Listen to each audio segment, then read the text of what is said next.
Está começando o podcast Inteligência Jurídica, canal oficial do Machado Meyer Advogados, que atualiza você com nossa visão sobre as questões que impactam seus negócios.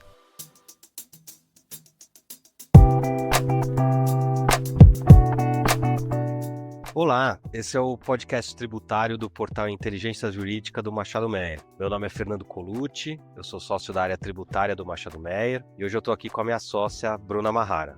Olá, Colucci, obrigada pelo convite. Bem-vindos e bem-vindas a mais um episódio do nosso podcast.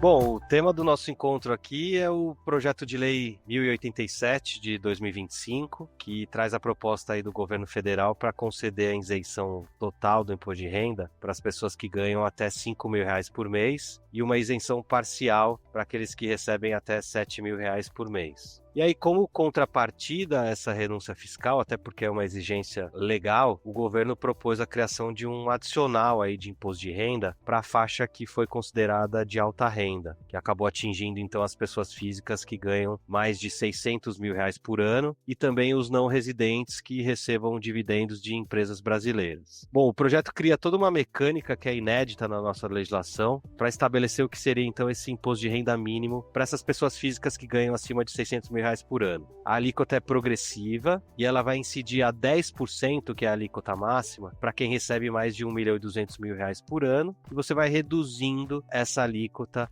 para quem recebe, então, entre R$1.200.000 e R$600.000. A gente não tem uma escadinha clara, existe uma fórmula ali na lei, no projeto de lei, que traz essa proporcionalização para esse intervalo entre R$600.000 por ano e R$1.200.000. Na verdade, são dois testes que a gente tem que percorrer quando a gente percebe o que a lei traz. O primeiro teste para avaliar se a pessoa física ela se enquadra ou não nesse conceito de alta renda, e um outro teste para determinar como vai ser a composição da base de cálculo desse adicional de imposto, e aí definir como vai ser a tributação. Bruna, você quer comentar um pouco sobre esses testes, aí explicando para a gente, então, como é feito o cálculo da renda anual para definir se a pessoa é ou não é considerada de alta renda e também como é aplicado o imposto adicional? Claro, Colucci. O primeiro teste, como você mencionou, é a qualificação de altas rendas, né? A lei definiu que a pessoa física que receba um total de rendimentos no ano em montante superior a R$600.000 está qualificada como alta renda e fica sujeita ao imposto mínimo, que é um chamado de top-up tax, como o próprio nome diz, é o mínimo de tributação que tem que ser arcada aí pelas pessoas físicas de 10%.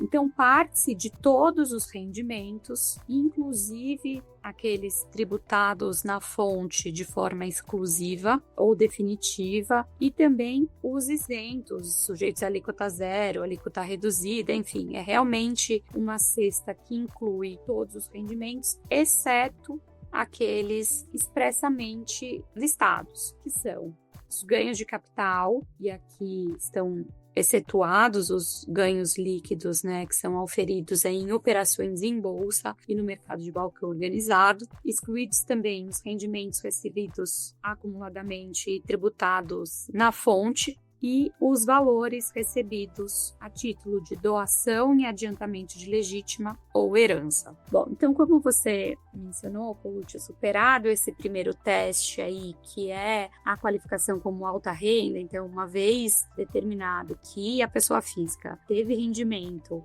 em valor superior a R$600.000, depois das exclusões permitidas no projeto de lei, o segundo teste é a determinação da base de cálculo. E aí o projeto prevê que a base de cálculo é o valor apurado dos rendimentos totais, com as deduções de ganho de capital, recebidos acumuladamente, doação em adiantamento de legítima e herança, e tem novas deduções previstas, que são os rendimentos de poupança, os valores de indenização por acidente de trabalho, dano material ou moral, e aqui excluídos os lucros cessantes, e os rendimentos de pensão que estão ali especificamente mencionados na Lei 7713. Então, esse dispositivo do projeto de lei, ele traz uma lista de exclusão, basicamente, de alguns rendimentos isentos, mas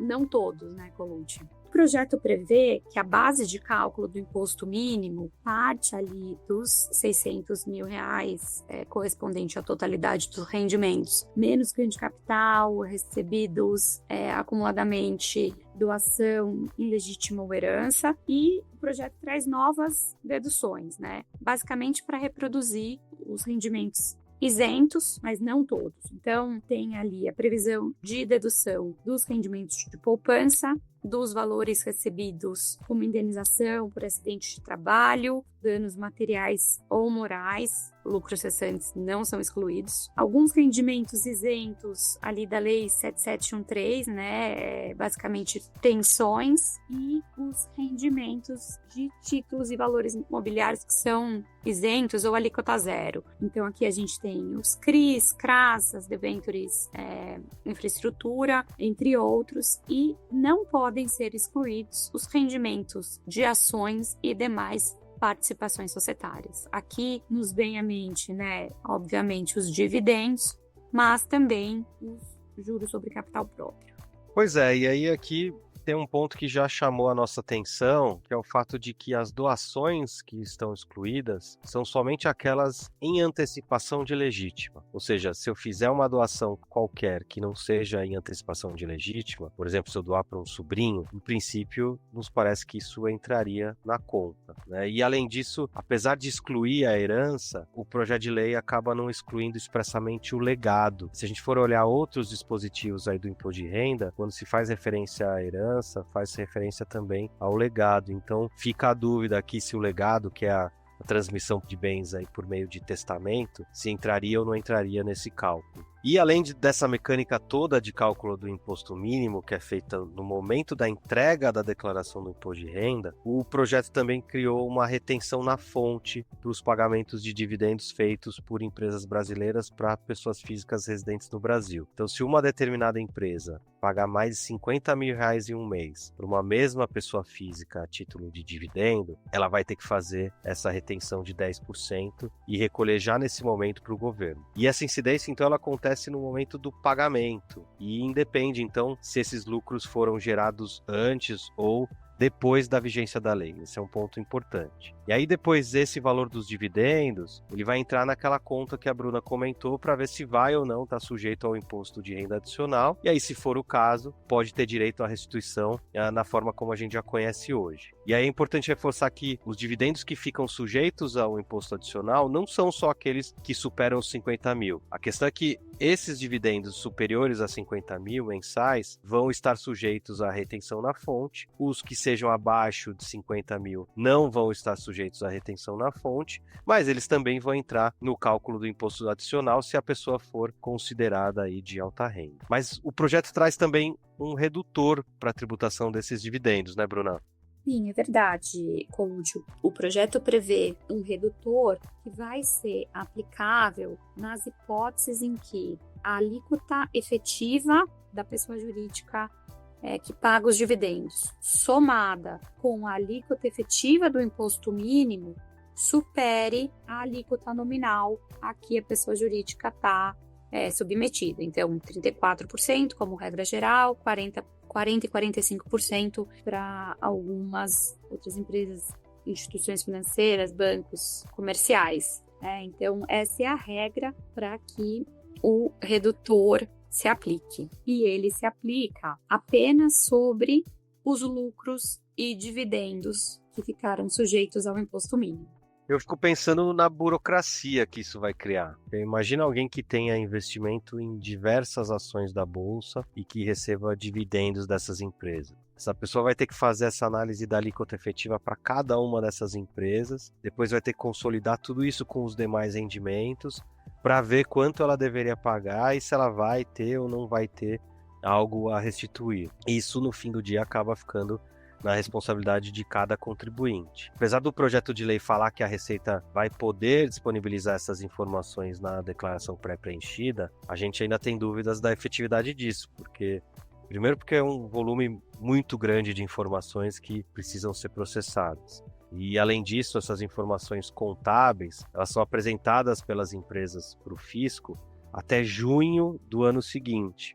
mas a gente sabe que as pessoas físicas precisam entregar a declaração do imposto de renda até abril ou maio. Então, pelo menos hoje, a gente teria um descasamento entre essas datas, entre o momento em que as empresas apresentam as informações e o momento que os contribuintes têm que usar essas informações acabaria sendo anterior.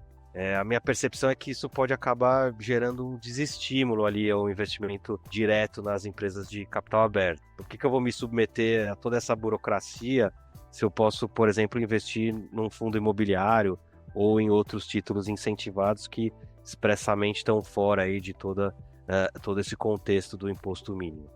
Claro que eu ainda poderia investir nessas empresas via fundos, um fundo de ação, por exemplo, mas de qualquer forma o projeto não deixa de direcionar o investidor para um caminho diferente do que a gente tem hoje, e isso pode acabar tendo um impacto aí para o nosso mercado de capitais.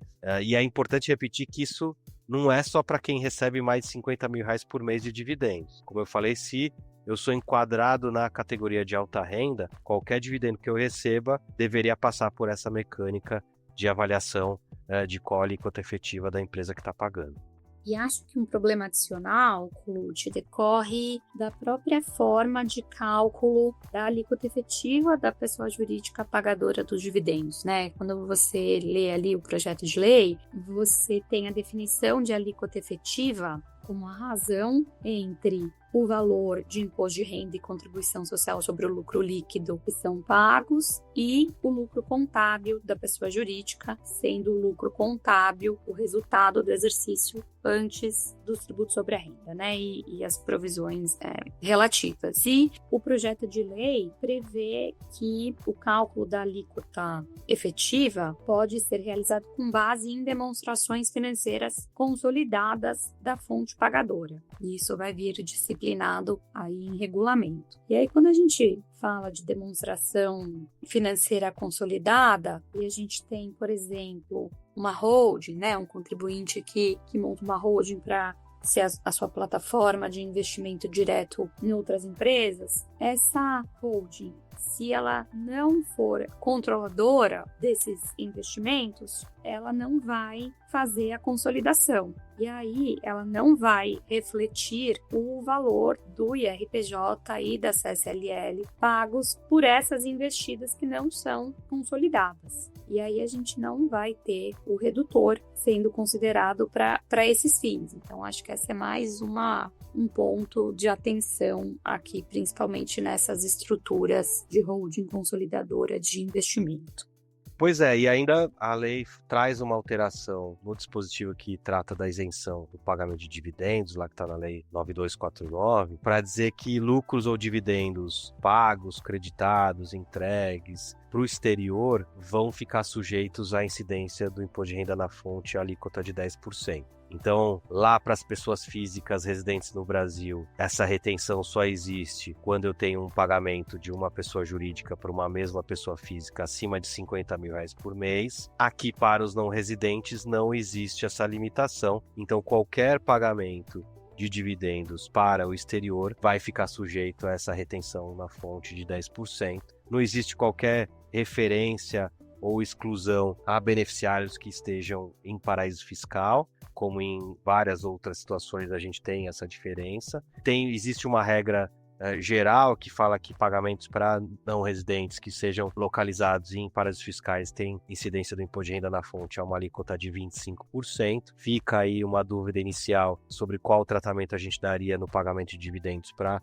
residentes em paraíso fiscal, mas a nossa percepção é que, por ser essa aqui uma regra mais específica, e se ela não faz essa distinção, o imposto de renda deveria incidir a 10% também, mesmo se for para um residente em paraíso fiscal. Mas enfim, não existe uma clareza aqui no projeto de lei. E aí o que chama atenção, né, Bruno, é que justamente essa diferença de tratamento, porque para as pessoas residentes no Brasil, eu tenho todo aquele teste sobre se eu me enquadro ou não na alta renda, a retenção na fonte, ela só existe se for um pagamento acima de R$50 mil, e para os não residentes, apesar de ter toda aquela mecânica da alíquota efetiva também, mas fato é que eu não tenho aquela limitação da alta renda ou dos R$50 mil por mês, o que acaba gerando um tratamento que parece ser diferente entre o residente e o não residente, né? Sim, acho que esse é o segundo paradigma que esse projeto de lei quebra, né? O primeiro é a tributação dos dividendos, que não ocorre desde 1996, então, como política, né? O Brasil, política fiscal,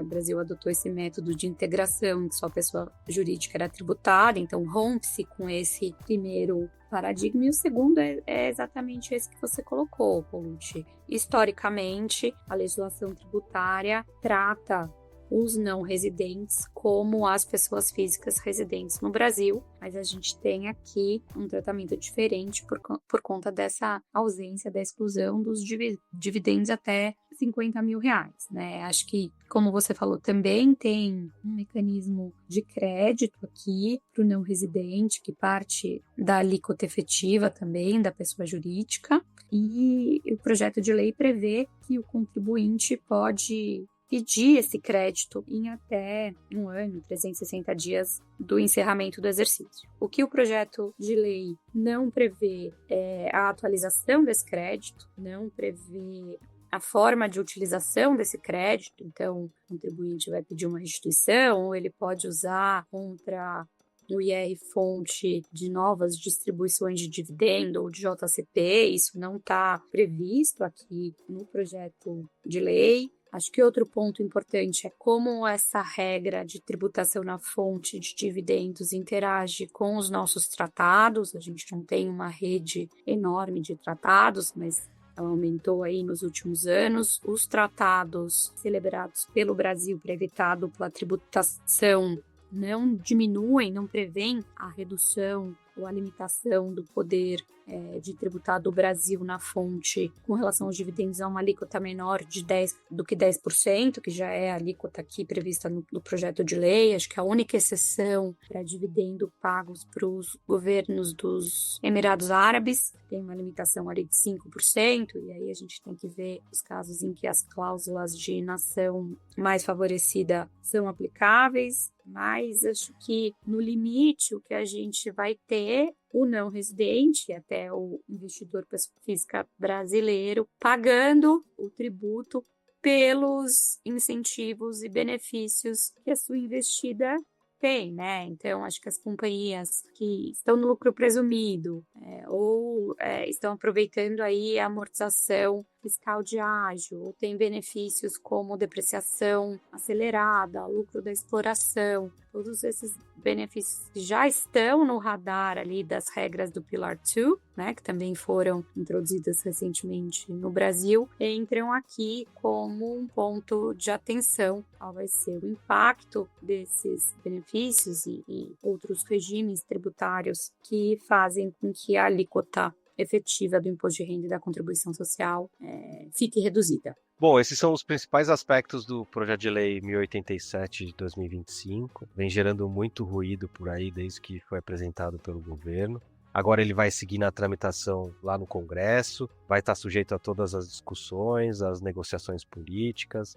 As últimas notícias que a gente tem recebido é que, apesar do governo ter pedido aí o regime de urgência, ele não vai tramitar com o regime de urgência, então deve passar lá por todas as comissões, e a gente vai ter que ver o que vai acontecer, mas aí a minha bola de cristal já me diz que se ele for aprovado, certamente não vai ser da forma como ele foi proposto. Eu só espero que, se isso acontecer, que de fato o texto seja aprimorado. A gente levantou aí alguns pontos que de fato merecem atenção, além de todo o impacto no nosso sistema tributário, na carga tributária e nesses incentivos todos que a tributação acaba gerando. Queria agradecer a atenção de todos vocês, espero que a gente tenha contribuído e a gente se encontra numa próxima. Até! Muito obrigada, espero que todos e todas tenham aproveitado o conteúdo desse podcast e a gente fica à disposição por aqui.